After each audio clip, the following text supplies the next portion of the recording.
So what's up and out mga kaibigan. So meron po kaming ino-oil change dito na Mitsubishi Pajero. So nag-request po yung customer na ipa-flashing po yung kanyang engine. So po yan po namin ginagawa. Alright. Ito po yung aming flashing machine mga kaibigan. OBS Automotive.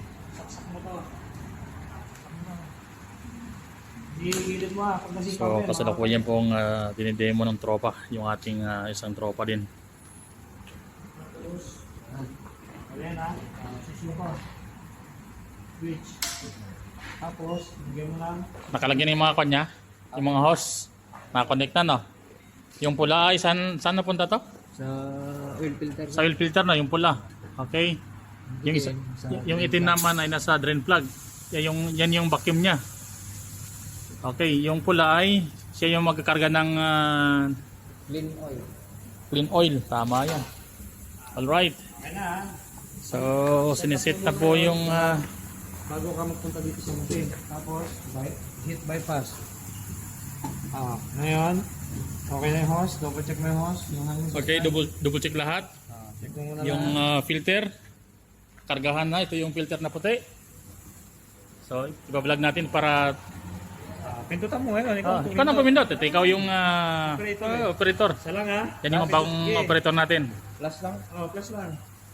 Tumunog na. Matik na. Ngayon doon, katagan. Para may post natin, tutuwagan. Wala naman. So, ito yung timer niya. No? Sir. Tingnan mo to. Kapag 90 seconds. Kapag hindi nagkarga ng itim to, yun lang eh. Yan na oh. May singaw. Diyos ko. Yan oh. Yung Para hindi mahugot. yung puti naging itim na. Pero sa bagay, hindi. Pwede pa naman yung oil niya eh. Hindi pa masyado maitim eh. Kasi ito last July, August, September, October, November, December, naka 7 months pa lang. Naka-flashing pa lang. Yun nga sabi ko, 16,000 pala tinakbo eh. Pero yung customer talagang maingat sa kanyang engine. Usually talaga ang advice sa pagpa-flashing nasa 25,000 oo. Kaya pagka sobrang yung tinakbo, yung mga... Pero baka yung customer na to laging nagtawag nito, nag-long drive. Kasi sumobra yung takbo niya eh. Siguro. Pwede rin yun. Pwede kang magpa-flashing pagka sobrang yung tinakbo. Oo. Halimbawa, 5,000 yung dapat change oil. Sumubra ng 10,000. Halimbawa, sobrang niya ba? So yun lang po yung kanya,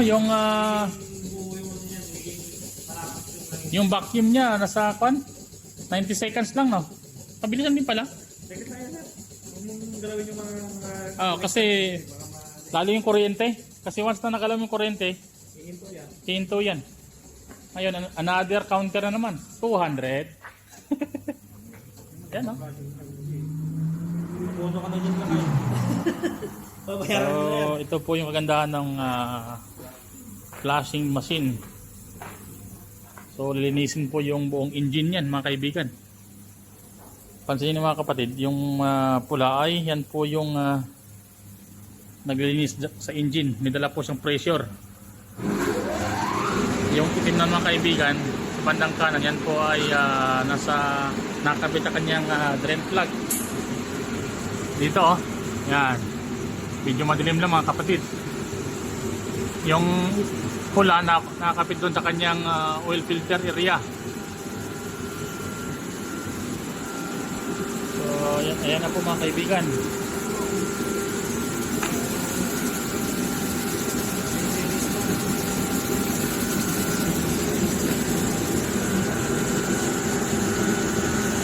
Timer.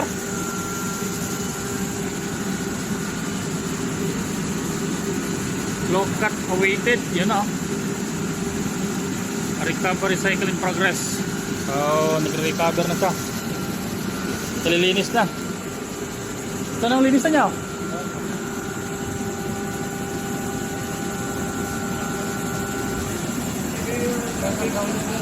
Ha? Ha?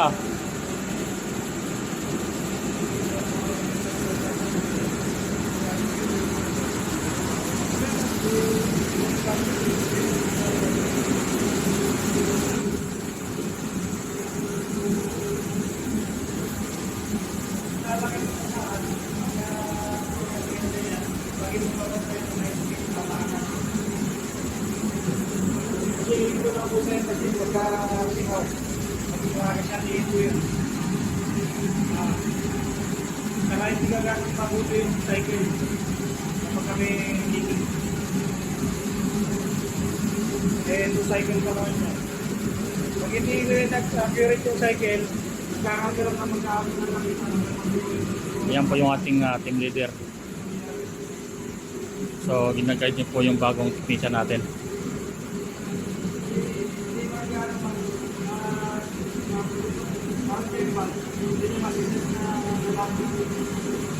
So, welcome po sa aming showroom mga kapatid. So, dito po tayo nagtatrabaho. So, ito po yung mga oil namin. Yan po yung Katol brand. Nissan, Lexus, Toyota. Ito naman po yung mga pangkulan. Yan. At ito naman po yung mga kanilang mga air filter. Yan. Easy filter. Marami pang iba mga kaibigan.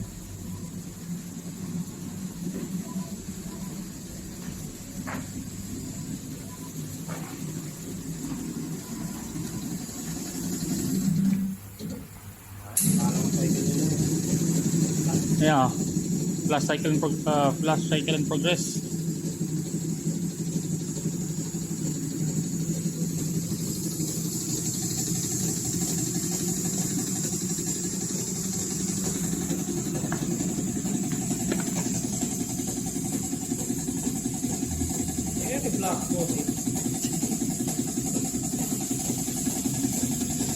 Ibig sabihin, nagkakarga siya doon sa loob, no? Sinasala na dito.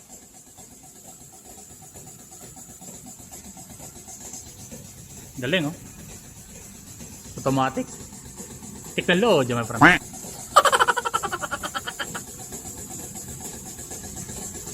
Ilang seconds na lang? Isang minuto pa. 1 minute.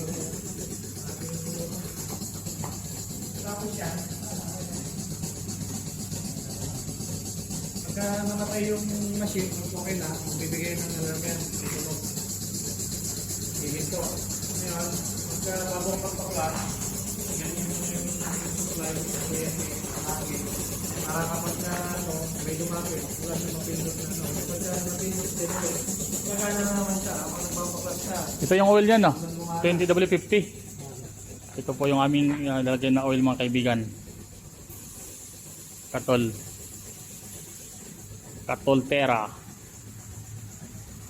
20W50. Ito po ay 5,000. As usual, API American Petroleum Institute approve yan mga kaibigan. Hindi po basta-basta yan. Ito naman po yung kanyang bagong oil filter, sealed po, brand new. Okay.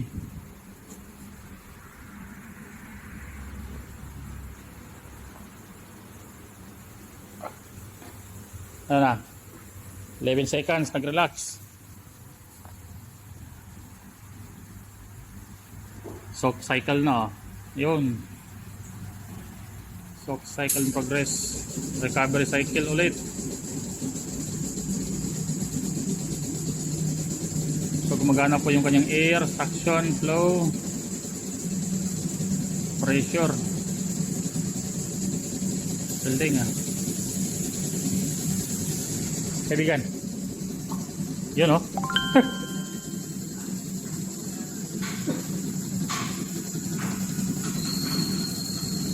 Nakailang ulit siya sir, no?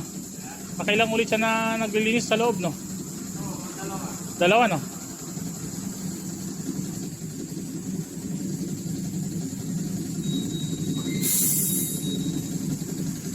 Sabagay, ang advance naman yan, mas lalong tumagal yung engine niya. Back to brand new na ulit yan.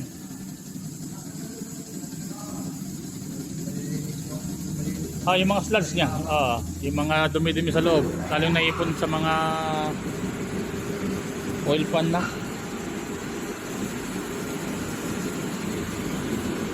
Maingay po yung aming compressor mga kaibigan.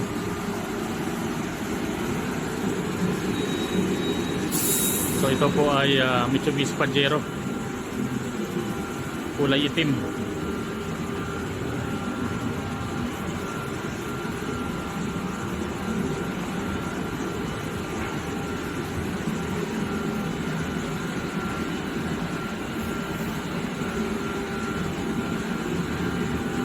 Ito po ay B6 GLS Mitsubishi Pajero. So habang hinihintay po namin yung pagkatapos ng flashing, so kasalukuyang hinahanginan para save time mga kaibigan. Sa mga tropa na makapanood nito along Doha, Qatar, pwede po kayo bumisita sa amin.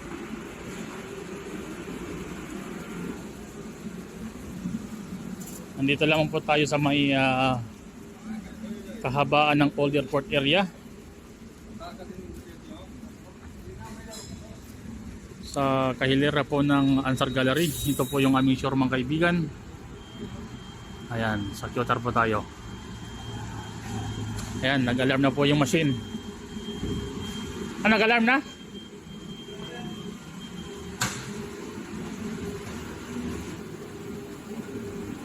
Nag-alarm na siya.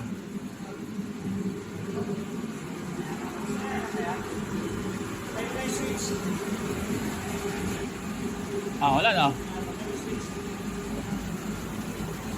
Switch off na. Maki-remove.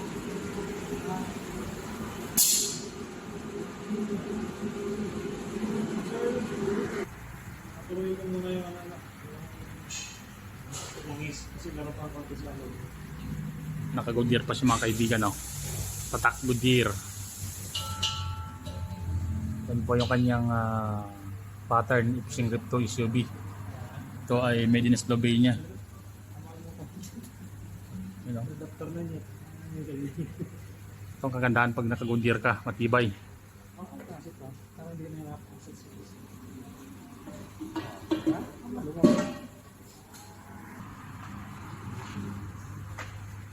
Dito nang galing yung kanyang connection mga kaibigan. Yung kanyang panghugas na may pressure. Dito naman yung kanyang suction, no?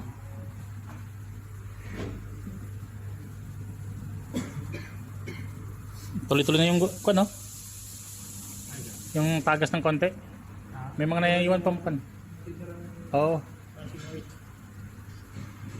Yung mga titira pa eh. Yan. Patuyuin muna ng konti.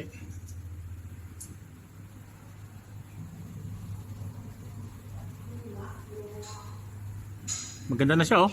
Tuloy-tuloy na, no? Kanina medyo yung patak niya mabigat eh. Malapot. Ayun. Very light na. Alright. Hanggang dito lang po yung aming vlog mga kaibigan. Maraming salamat sa inyong panood. Mabuhay.